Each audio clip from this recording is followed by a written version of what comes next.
What if the most famous ghost hunters in American history weren't chasing demons, but forging a legend? Before the movies, before the books, before the Museum of Cursed Objects, there was Ed, and there was Lorraine, and there was the haunting. This is not a story about what they saw. It's a story about how they were seen. How two Catholic kids from Connecticut became the architects for American demonology. Welcome to Paranormal Salad, the crouton. I'm JAX Ember, and this is a special edition, The Ghost in the Gliders, a look into Ed and Lorraine Warren. Don't forget to smash that like button, subscribe, follow, comment as we dive deep into the story of Ed and Lorraine Warren.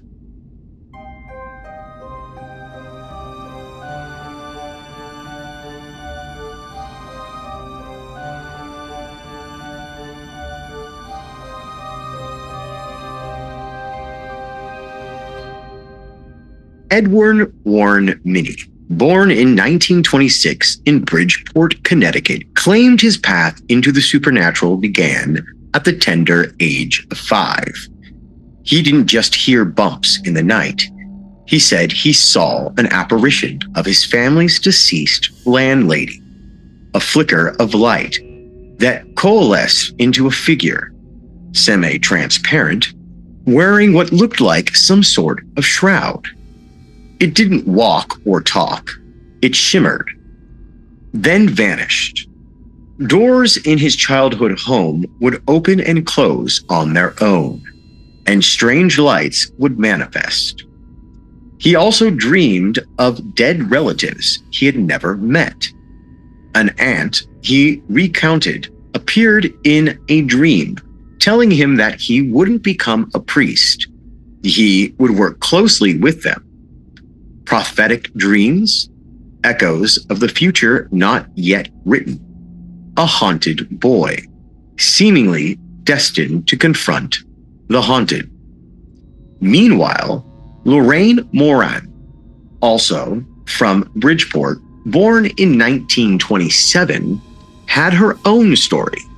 From the age of 9, she believed she could see auras, colored energy filled around people. Initially assuming this was commonplace ability. At 12, during Arbor Day at her private Catholic school, she looked at a newly planted sapling and claimed to see it instantaneously as a full-grown tree, leaves blowing in an unseen wind. A nun at the school, hearing her description, reportedly interpreted it as Lorraine seeing the future. They both grew up in devout Catholic families, a faith that would become a cornerstone of their public persona and their paranormal work. They both believed in more than this world. Their paths converged in 1944 at the Colonial Theater in Bridgeport, where Ed, then a teenager, worked as an usher, and Lorraine often visited with her mother. Ed saw ghosts before he saw algebra. At the age of 5, his landlady's spirit was a regular house guest. And Lorraine, she thought seeing colors around people, auras, was as normal as breathing, until she was told it wasn't. The nun who told her it wasn't didn't scold her.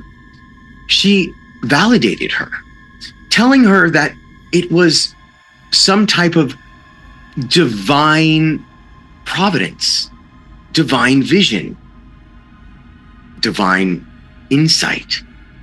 This wasn't just a spooky kid's life.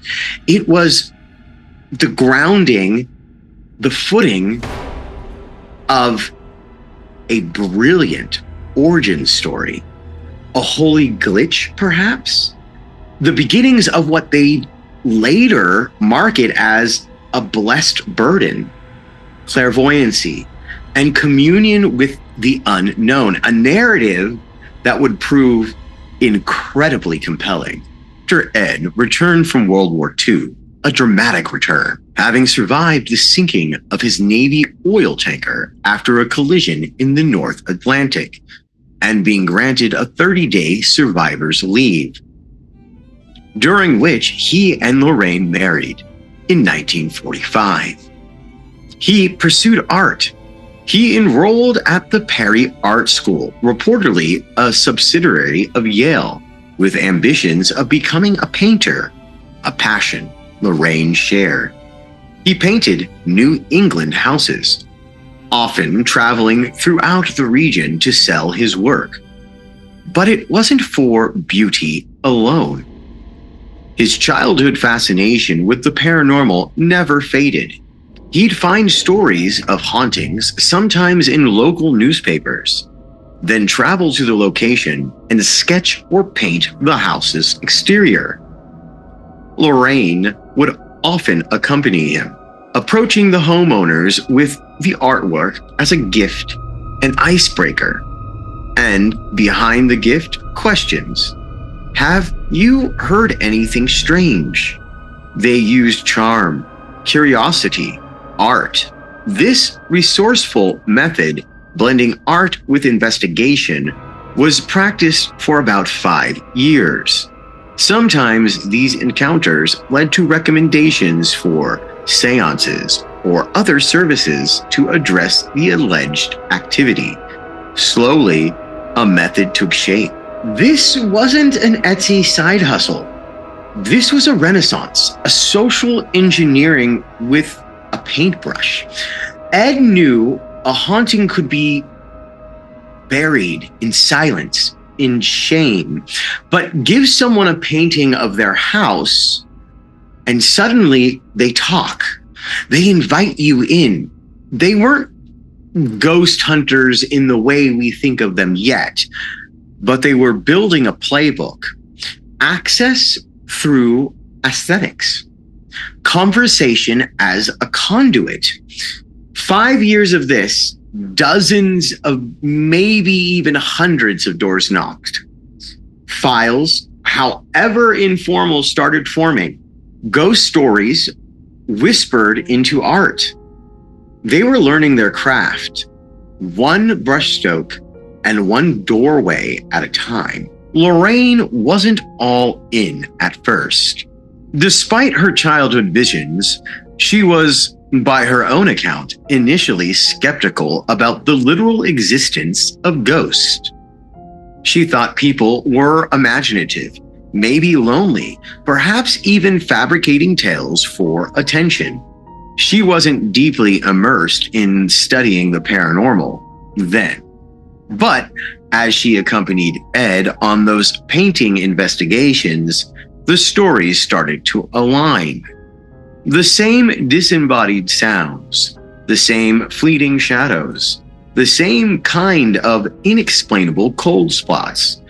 These accounts were strikingly similar, told by people hundreds of miles apart, from different walks of life, with nothing in common but their fear and confusion. This pattern of consistency, she claimed, is what gradually convinced her. What turns a skeptic, even a psychic, into a believer? For Lorraine, it wasn't one dramatic Hollywood-style revelation. It was repetition, patterns. A woman in upstate New York describing the exact same footsteps as a farmer in rural Vermont, neither knowing each other existed. And she wasn't just hearing things. She began to feel them. The shift in atmospheric pressure, the palpable dread clinging to certain rooms, the way time itself seemed to wrap and distort inside a truly haunted space. She stopped brushing off these sensations as mere imagination. She started writing them down, documenting her own internal experiences alongside the external claims. The seer was awakening to the full scope of their perceived abilities. In 1952, the Warrens took a pivotal step, founding the New England Society for Psychic Research. It's often cited as the oldest ghost hunting group in New England. Their stated mission, according to those involved, was encouraging the safe and professional research and documentation of the paranormal. But it wasn't just research. It was branding. Ed styled himself a lay demonologist, self-taught, not ordained by the Catholic Church, but claiming profound expertise. He asserted he was one of only 7 recognized demonologists in the United States at the time, and crucially, the only one operating outside of the formal clergy. This claim, often accompanied by hints of Vatican recognition, was powerful, though heavily disputed and largely unsubstantiated by independent church records. Lorraine, with her professed clairvoyant and light trance medium abilities, provided the intuitive spiritual insight. Together, they presented themselves as a comprehensive paranormal service, a spiritual SWAT team, claimed to involve a diverse group in their investigations: medical doctors, academic researchers, police officers, clergy, nurses, and students. Though detailed records of these early collaborations are scarce, they knew exactly what they were doing. The demonologist and the seer, it sounded official, biblical even, balanced. Ed, the authority on evil, the man of action. Lorraine, the sensitive conduit to the other side. They claimed to work with cops, nurses, and priests, and sometimes perhaps they did. But what they truly mastered was presentation, theatrics. This was the 1950s, an era craving clear distinctions between good and evil, particularly against the backdrop of the Cold War anxiety. Ed and Lorraine offered that clarity. They framed ghost hunting not as an investigation, but a moral battle, and themselves as the unlikely but undeniably qualified, divinely guided, holy investigators. Every case they claimed left behind something: a doll, a mask, a board game, an idol. Ed didn't throw them away. He believed they were too dangerous, too imbued with negative energy. So, around 1952, concurrent with the starting of their foundation, he locked them in a room in the basement of their Monroe, Connecticut home. This basement, the Warrens' occult museum, it wasn't intended as a tourist trap, they asserted, but as a reliquary, a containment facility, a prison for the haunted and cursed, designed to protect the public from their malevolent influences. Early artifacts reportedly included alleged vampire coffins, a child's tombstone purportedly used as a satanic altar, various demon masks, psychic photographs, and a satanic idol found in the woods. Later, the infamous Annabelle doll would become its centerpiece. They didn't just collect things, they curated trauma. They built tangible archives of fear. Annabelle, the demon mask, the satanic altar, each artifact was a story, a scar, a supposed victory in their ongoing war against the dark. The museum gave undeniable weight to their warnings, to their entire narrative. You didn't even have to believe in demons. You just had to stand in that basement, surrounded by those objects, each with a chilling backstory, and feel the static, the oppressive weight of the accumulated dread. It was a masterstroke of branding. The Warrens' rise didn't happen in a vacuum. Post-World War II America was a cauldron of anxiety. The Cold War, the ever-present threat of nuclear annihilation, the fear of unseen enemy within. In a world of grappling with invisible threats like radiation and ideological subversion, the idea of other invisible, malevolent forces might have found fertile ground. Then came the 1960s and early 70s, a period of immense social upheaval that also saw a surge in popular interest in occultism, mysticism, and alternate spirituality. The counterculture questioned everything, including traditional religion, leading many to explore Eastern philosophies. The media, too, had been tilling this soil for decades. Spiritualism had captivated early generations. Radio in the 1940s and 1950s filled the airways with horror programs like The Witch's Tale and The Inner Sanctum. Early television brought these themes into living rooms with anthology series like Alfred Hitchcock Presents, The Twilight Zone, and specifically One Step Beyond, which explicitly claimed to dramatize documented paranormal cases. And then 1973, William Peter Blatty's novel, The Exorcist, becomes a cultural phenomenon. Film adaptation unleashed a primal terror upon the nation. Reports of audiences fainting, vomiting, experiencing cinematic neurosis were widespread. The film sparked an intense mainstream fascination with demonic possession and exorcism, blurring the lines between fiction and terrifying potential reality. Requests for exorcisms reportedly surged.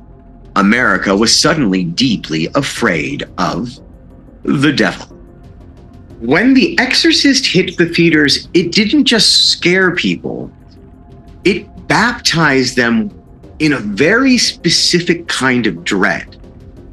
Demonic possession wasn't just a theological concept. It was Regan. Head spinning, spewing pea soup. It was visceral. It was real. And just months later, in 1974, Ed and Lorraine Warren walked into the eye of the storm. The Lindsay Street poltergeist case in their own backyard of Bridgeport. Right time, right terror. Suddenly, Ed and Lorraine Warren weren't just local curiosities on the fringe of investigators. They were experts in the very thing Americans were terrified of: the devil. 1966, Lindsay Street, Bridgeport, Connecticut, November 1974. The Gooden family, Jared, Laura, and their adopted 10-year-old daughter, Mauricia, reported a terrifying siege.